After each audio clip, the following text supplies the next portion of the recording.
Make sure you stay to the very end for some fun family history. But first of all, howdy folks, you're watching Deuce and Guns. Today we're talking about Olight's brand new Seeker 2 Pro flashlight. Now, I've been working with this flashlight for about a week now, and I find it's a very good flashlight for someone who deals with an emergency situation on a regular basis.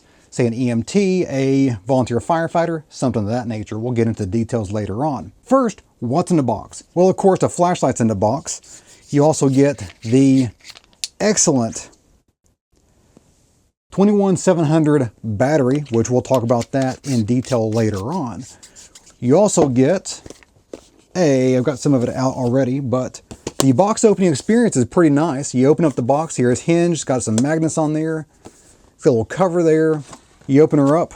Of course, that has all the instructions on the cover, and there's some more detailed instructions inside. You have already had this out here, but a charging cable, the proprietary charging cable that goes on the very end of the flashlight. You get a very nice, very sturdy holster, much nicer than your average flashlight holster. So there's that.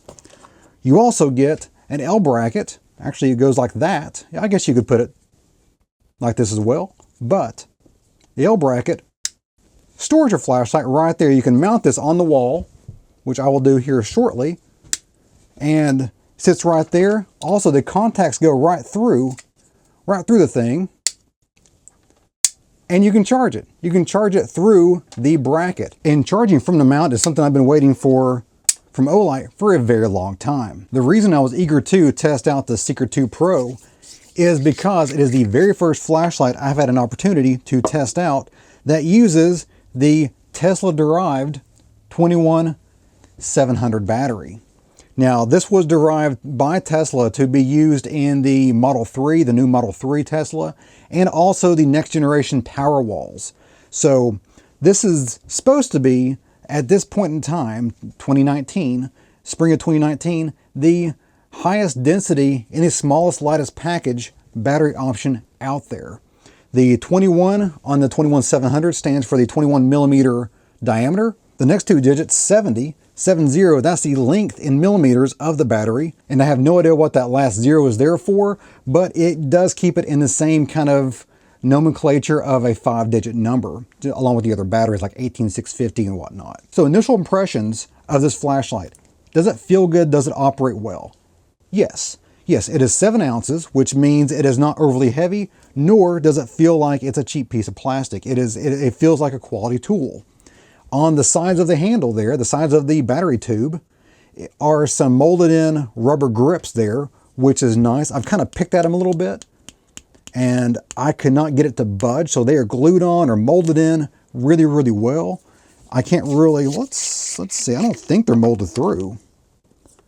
No, they're not. So I'm gonna bet they're glued in really well.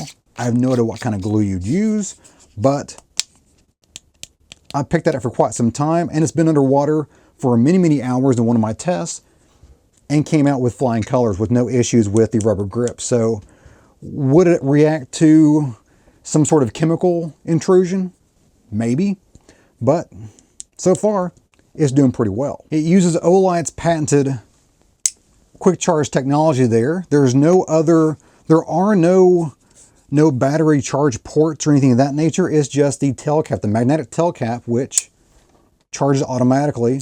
Now, the tail cap magnet has enough strength to hold it facing down and facing straight up. But the second, there we go, the second you try to turn it sideways, it's going to fall off. So you're not going to be able to attach this magnetically to your fender in your car or your hood or anything of that nature pointed at an angle and light up whatever surface you're working on. But fortunately, it puts out enough light that you won't have to. You can just put this on the ground facing toward your wheel, and you can find those lug nuts, no problem. You're not going to need to angle this directly at your work site. As far as operation goes, it has one single button for everything. And you click on it just once and it uses a memory. It's got a memory on there, so it goes to the very last setting you were using it for. This was on low. So you just cycle through there. You got moon. Actually, no, that's not moon. That's a low, medium, high. And if you hold it down, it goes to moon, which is 5 lumens. There's the actual diagram of everything that goes on there. You can look at that if you want to and read that yourself. And what's really cool is that, oh yeah, double click for turbo. There we go, that's 3200 lumens. And a very quick triple click takes you to strobe light. So even with sensory issues, close your eyes now. There we go. Disco mode. All right, now we're gone. One of the features that really makes this light stand out is that along with the single mode button there and power button, it has 8 indicator lights, 4 on each side. One side, on the left-hand side, it has what power level you're using the light at, what mode you're in, low, medium, high, and turbo. On the other side, it has a power level indicator, which is 4 lights there, and you can see that, it's green. It's little green lights, and it tells you what you're doing and what's happening inside the battery. And now on to the testing. Number 1, my famous water bucket challenge. I turned it on high and then dumped it in water, and the battery lasted for 2.5 hours. 2.5 hours underwater. Actually, it lasted longer than that underwater, but it ran for 2.5 hours solid, which is almost exactly what the instruction manual says it should do. As far as being waterproof, it lasted almost 3 solid hours underwater before I found out that the battery had been depleted and took it out and discovered it was still bone dry inside, which is probably a testament to the fact there are no open charging ports on this. It's all sealed up. The power button's sealed up.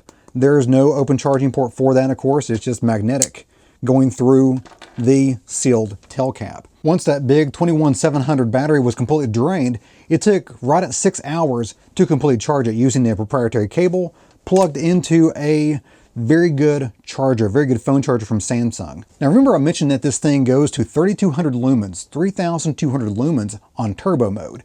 That turbo mode only lasts 2 minutes. It lasts 2 minutes and then it dials it back to 600 lumens because they don't want your flashlight to melt in your hands or melt your hand in general. And that leads us to the temperature test. I set this thing up on the bench right here and I tested it out.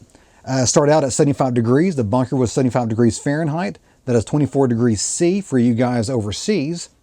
And after 2 minutes, it reached a maximum temperature of 132 degrees Fahrenheit, and that is 56 degrees Celsius.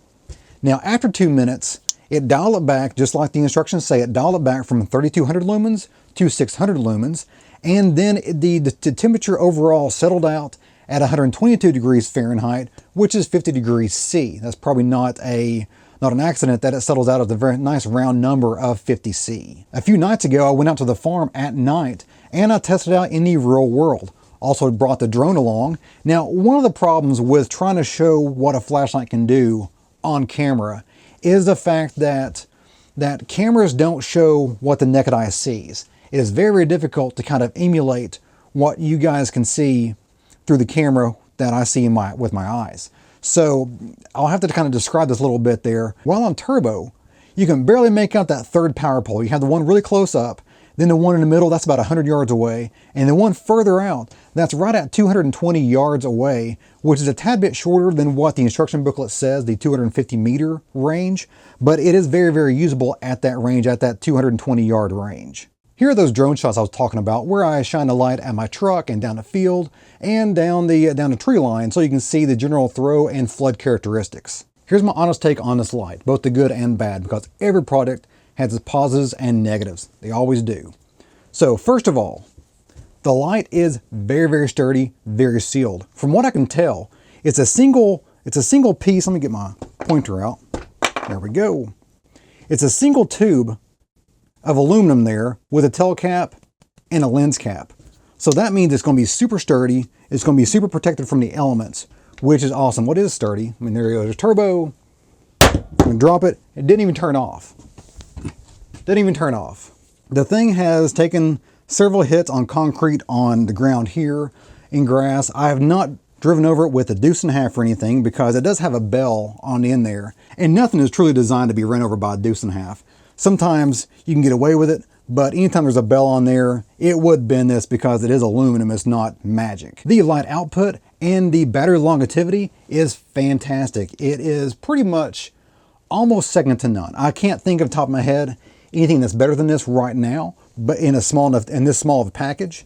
but it would be very hard to beat. The flashlight beam characteristics, it's somewhere in between a floodlight and a spotlight. So the angle of light coming out of this flashlight is not a floodlight that's way wide as far as the angle goes, nor is it a skinny laser beam style light coming out. It throws a good range, but it also is fairly wide for a thrower. So it would be very good for search and rescue operations, for trying to find a down fence, a power line, things of that nature. But if you're in a cave, this probably wouldn't suit you very well because a cave light needs to be a spotlight going down the cave. But you're also probably not going to be able to light up your entire yard with one light either. So it's not a floodlight, nor is it a spotlight. It's somewhere in between, which makes it very usable for probably 80% of the situations that someone in a search and rescue or a emergency situation would need. And now the negatives of this flashlight, because with the good, there's always the bad. Always a yin and yang out there. Number one is that you can only charge it with the proprietary cable from Olight. I don't think there's any kind of aftermarket support for this. You just have to buy, if you snap this cable or this cable stops working, you could do a warranty service on there and might be able to get it replaced. But if you lose this cable or something, you're gonna have to buy another one from Olight, unless you buy a special battery charger that can charge these big, huge batteries. Negative number two is that when you go to moon mode, you hold down the power button and you get moon mode. It is 5 lumens. 5 lumens is pretty bright in a really subdued dark situation where you don't want to make a lot of light. 5 lumens really stands out if you're trying to be as subtle as possible with very, very little light.